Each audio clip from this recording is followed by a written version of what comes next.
Hello and welcome back, my dear students, to your English class. I wish you be fine and healthy. Welcome back to your English class. Today we are going to start a new lesson. So let's start with the name of Allah, who is the most merciful, the most compassionate, and the most almighty. زموږ د ملاتړ لپاره د بیګم اکاډمیک چینل لزان سره سبسکرایب کړئ، بیا د شرنګنۍ تڼۍ کېکاږئ ترڅو زموږ ټولو درسي ویډیوګانو ته لاسرسی ولرئ او له هغو څخه برخمن شئ. My dear students, today we are going to see the third lesson of Unit 13 of your Grade 8 English book. And this lesson is in your Grade 8 English book, page 133 to 134. So open your books, turn to page 133. Let's start and finish the third lesson of Unit 13. ګرانو زده کوونکو، تاسو ټولو ته بیا هم ښه راغلاست وایم. هیلهمند یم چې ښه اوسئ. د انګلیسي کلاس ته مو ښه راغلی. نن ورځ موږ یو نوی لوست لولو، نو پیله هم د سکتن تعالی په سپېڅلې او مهربانه نامه باندې کوو. او د نن ورځې لوست مو دریم لوست دی، د دیارلسم څپرکي. دغه لوست هم ستاسو د اتم ټولګي د انګلیسي د مضمون په 133 نه تر 134 پاڼه کې دی. تاسو مو کتابونه راخلاص کړئ، 133 پاڼه راواړوئ. راځئ چې دریم لوست هم پیل کو او هم پای ته ورسو. But my dear students, before to start our today's lecture, it will be very good to have a short look to the previous lecture. The previous lecture, which was Unit 13, Lesson 2, and there we have studied about 3 sections: vocabulary, reading, listening. And at the end you had a homework, so I wish you did your homework. ګرانو زده کوونکو، په تېر لوست کې موږ 3 برخې د لوستلو لپاره درلودلې، چې دیارلسم څپرکي دوهم لوست و. هلته مو لومړنۍ برخه vocabulary وه. د لغاتو اړوند مو یوه برخه درلودله چې ومو لوستله او تاسو هم ډېر شیان ورنه زده کړل.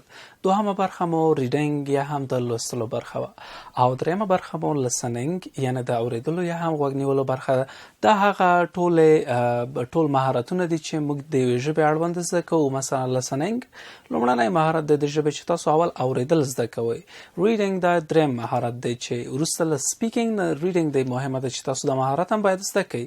وکابلري هم بیرته ورګرځي د سپیکینګ برخې اړوند، چې دوم مهارت دی د یو ژبې اړوند، چې دلته ستاسو وکابلري که چیرې قوي شي، لغاتو زیرمه مو ډېرې وي او غښتلې وي، نو تاسو کولی شئ ښه وغږیږئ په هغه ژبه باندې. په پای کې د تېر لوست تاسو کورنۍ دنده هم درلودله. هیلهمند یم چې هغه مو هم ترسره کړې وي. So now let's start our today's lecture. My dear students, our today's lecture is Unit 13, Lesson 3, and here we have 3 sections again to study about them, and at the end you have a homework. Your homework is very important.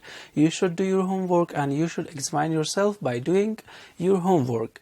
So the first section is conversation, the second section is grammar, the third section is writing, and at the end there is your homework. ګرانو زده کوونکو، د نن ورځې لوست به هم پیل کوو. دیارلسم څپرکي دریم لوست دی او دلته بیا هم موږ 3 برخې د تېر لوست په څېر 3 برخې د لوستلو لپاره لرو، چې کنورسیشن دی، خبرې اترې دي، ګرامر دی پښویه برخه یعنی د ګرامر برخه دلته لولو، رایټینګ هم لرو، د لیکلو برخه په پای کې کورنۍ دنده لري چې مهمه ده، اړینه ده او تاسو یې باید ترسره کړئ او خپل ځان هم پرې وازمایئ. So now let's start from the first section, which is conversation, and here I'm going to read the conversation, translate the conversation, so you should listen carefully. Let's start the conversation section, the first section of our today's lecture. ګرانو زده کوونکو، نو راځئ چې د نن ورځې د دغه لوست لومړنۍ برخه پیل کړو، کومه چې کنورسیشن د خبرې اترې دي. او دغه کنورسیشن زه تاسو ته لولم. په لومړي ګام کې تاسو باید ښه ورته غوږ ونیسئ چې لوستل زده کړئ. بیا یې تاسو ته ژباړم چې ترجمه او ژباړه یې هم تاسو زده کړئ. So we will start the conversation section by part A. In part A, read and practice. Practice the following conversation with your partner. تاسو ته یې ویلي چې د A برخې نه د کنورسیشن برخه پیلو، چې په A برخه کې تاسو ته ویلي چې read and practice ولولئ او تمرین وکړئ.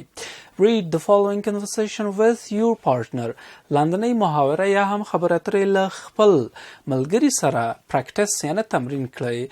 دلته هم 2 کسانو ترمنځ خبرې اترې شوي دي، یونس او فادر پلار دی. یونس ځینې پوښتنې کوي له پلار نه او پلار هم ځواب ورکوي. نو راځئ چې زه دا پیل کوم او تاسو هم ښه ورته غوږ شئ، په دقیق ډول باندې غوږ ونیسئ چې زده یې کوئ.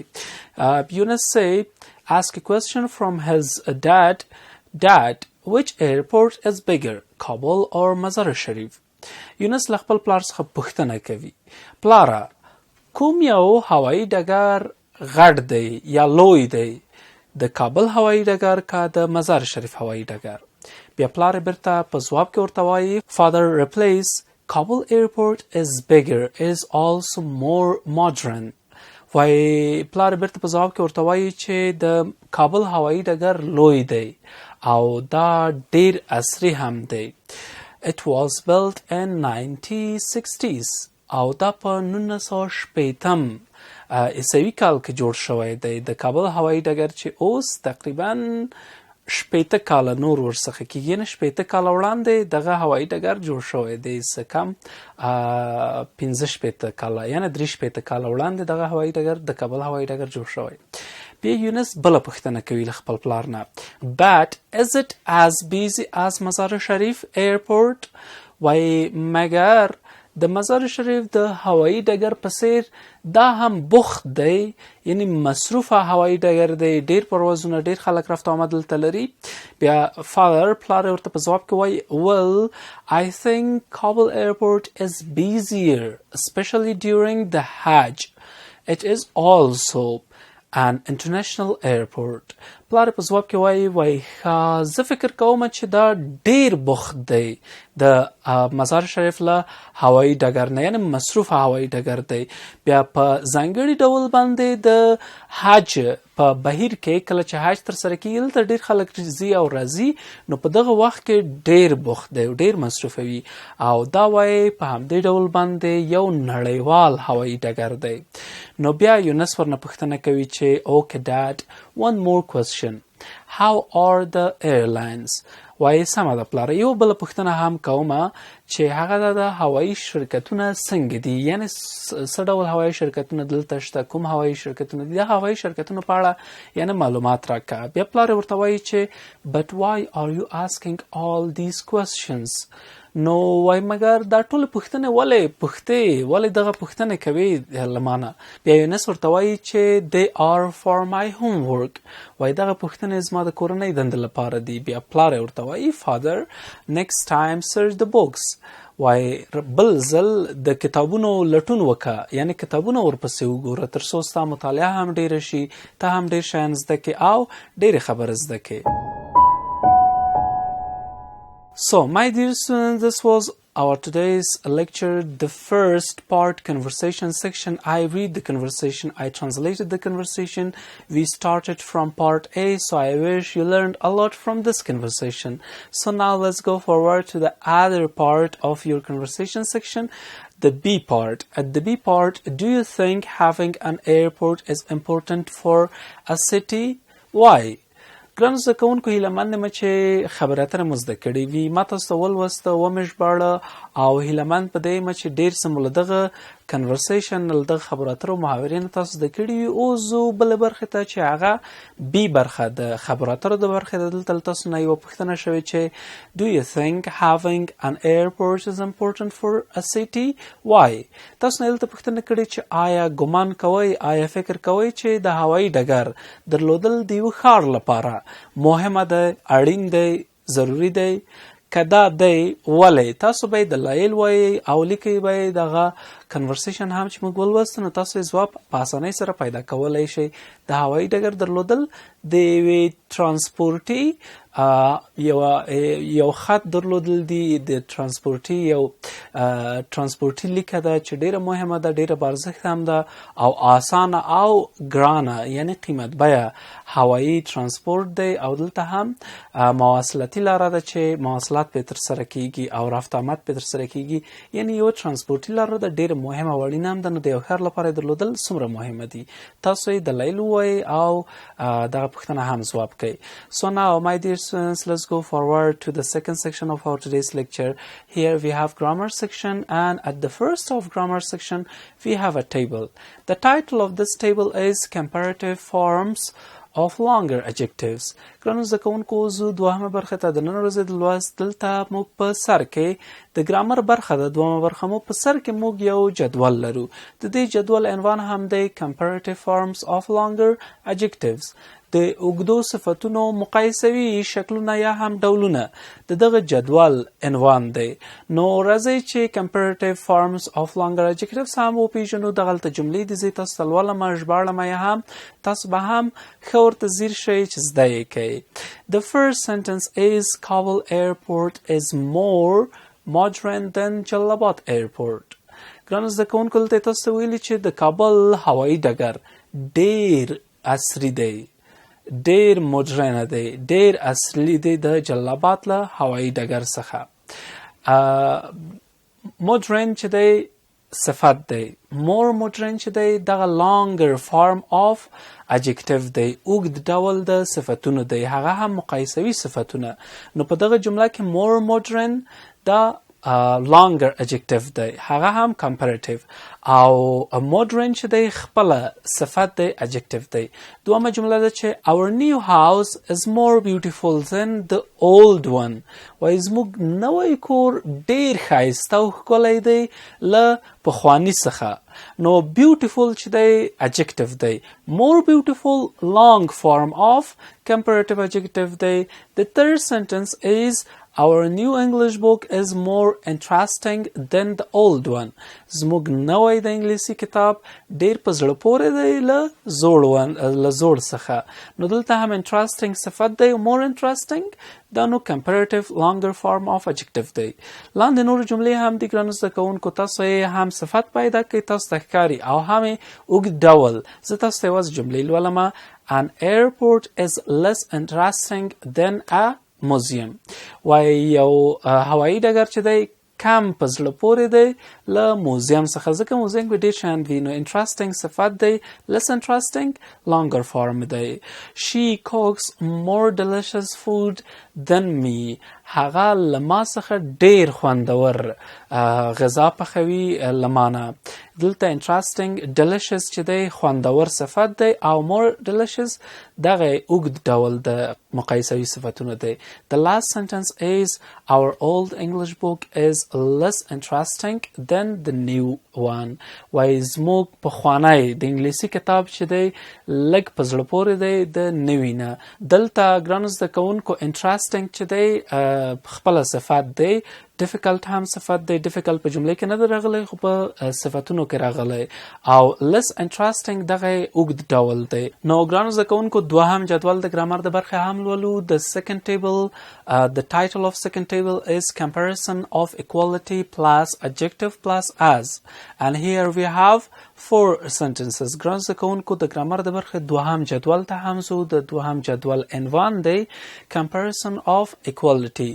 د equality د همغه مساوات مقایسه ده، هغه هم بیا adjective صفت ورسره جمع کیږي، plus as هم یو کلمه ده، دا هم ورسره جمع کیږي. نو جملې دي زه تاسو ته لولم، په جملو کې تاسو ته په واضح ډول باندې ښکاري دغه مقایسه ده، مساوات. The first sentence is my new apartment is as big as the old one. وای زما نوی اپارتمان همغومره لکه زوړ غوندې، همغومره دا هم غټ ده، بیگ غټ ده. نو دلته تاسو ګورئ چې مساوات سره همغه هم د مساوات مقایسه ده. د دومه جمله ده چې جلال آباد airport is not as busy as Kabul International Airport. وای د جلال آباد هوایي ډګر هم د کابل د هوایي ډګر په څیر دومره مصروفه نه دی، دومره بوخته نه دی. نو دلته هم د مساواتو مقایسه ده، comparison دی. The third sentence is our old English book is not as good as the new one. وای زموږ پخوانی د انګلیسي کتاب چې دی دومره ښه نه دی لکه د نوي په شان باندې. The last sentence is Tahir is a tall. Tahir is as tall as Nawab. طاهر چې دی د نواب په څیر همغومره لوړ دی. نو دا هم دوام ټیبل و. د A برخه ته هم راځو. Part A of your grammar section here. Complete the paragraph with the correct form of the given adjectives. تاسو ته ویلي چې د غلان د پاراګراف تاسو بشپړ کړئ. هغه هم په هغه سمو ډولونو د صفتونو باندې چې تاسو ته درکړل شوي دي. آسانه هم دي. مثلا دلته راغلي چې circus and fun fairs are two places where families go for fun. Circus are as په همدغه comparison of equality plus adjectives plus as. تاسو ته interesting درکړی نو تاسو به لیکئ چې are as interesting as circus. په همدې ډول باندې تاسو equality comparison کولی شئ او دا ډکولی شئ. جملې هم تاسو ته ما ټولې لوستلي دي. دا ستاسو کار ده. که هره پوښتنه لرئ کولی شئ له منه یې وپوښتئ. هارون جانه پوښتنه لرئ؟ مهرباني وکړه. ښوونکیه clown څه معنا لري؟ Okay. Harun asked me what is the meaning of clowns. Clowns معنا وایي څه شی دی. په پښتو کې clowns چې دی څو معناګانې لري ګرانو زده کوونکو. clowns مسخره ته وایي، لوده ته هم وایي چې تاسو باید کلاونز نه اوسئ، تقلید کوونکي ته هم چنان وایي، او مسخرې کولو ته هم وایي کله چې فعل یا هم ورب شي. نو ګرانو زده کوونکو this was our grammar section. Let's go to the writing section. Here we will start from part A. Choose a city you wish to visit. Fill in your graphic organizer with information about it. تاسو ته ویلي ګرانو زده کوونکو رایټینګ یا هم د لیکلو برخو ته راځو. دا نو ډېر اکټیویټي ده، ټول تاسو پورې تړاو لري. زه تاسو ته لارښوونه کوم، بیا تاسو یې ترسره کوئ. ای برخه د لیکلو د برخې تاسو ته ویلي چې تاسو یو ښار وټاکئ. هغه ښار چې تاسو یې هیله لرئ ووینئ. هغه کوم ښار دی؟ مثلا زه پاریس هیله لرم چې ووینم. تاسو کوم ښار هیله لرئ؟ هماغه تاسو وټاکئ. بیا یې تاسو ته ویلي په دغه لاندې ګرافیکي شکل کې چې دی، دغه لاندې شکل کې چې دی هماغه معلومات هم تاسو ډک کړئ د هماغه ښار په اړه. مثلا دلته دی لوکیشن کوم ځای دی، سیټي کوم ښار دی، ویدر هوا یې څه ډول ده، ایریا کومه ساحه کې ده، فیموس مشهوره دی که نه دی. همدې ډول باندې دغه نور معلومات هم تاسو ډک کړئ. نو ګرانو زده کوونکو this was our today's lecture. I wish you learned a lot from our today's lecture. So at the end you have a homework. Your homework is also very important and is the B part of your writing section. Here use comparative forms to write a paragraph about the city you choose and the city you live in. ګرانو زده کوونکو دا زموږ د نن ورځې لوست وي. له مننې مې چې ټول لوست مو هم په ښه ډول باندې ترسره کړی وي، زده کړی مو وي او ټول مو لیدلی وي. تاسو ته دلته موږ د کورنۍ برخه راورسېدله. کورنۍ برخه که هم تاسو کورنۍ دنده بي برخه د لیکلو د برخې ده. ای برخه باندې به هم تاسو کار کوئ. په بي برخه کې تاسو ته ویلي چې تاسو هماغه مقایسوي ډولونه به کاروئ او یو پاراګراف به لیکئ د هغه ښار په اړه چې تاسو هیلهمند یې چې هغه ووینئ، او د هغه ښار په اړه چې تاسو پکې ژوند کوئ. مثلا په کابل کې موږ ژوند کوو، زه او پاریس مې خوښیږي. نو پاریس په اړه به مقایسوي ډولونه د صفتونو هماغه کوم چې موږ ولوستل هغه به کاروم چې یو پاراګراف ولیکم، او ترڅنګ د کابل په اړه. نو دا ستاسو کورنۍ دنده ده. هیلهمند یم چې ټول لوست مو زده کړی وي. تر دې چې بل لوست تاسو ته راوړاندې کوم، تاسو په بښونکي څښتن ته لاس وارم. ښې چارې ولرئ. د بل درس د پیل وړاندې لنډه دمه اخلو.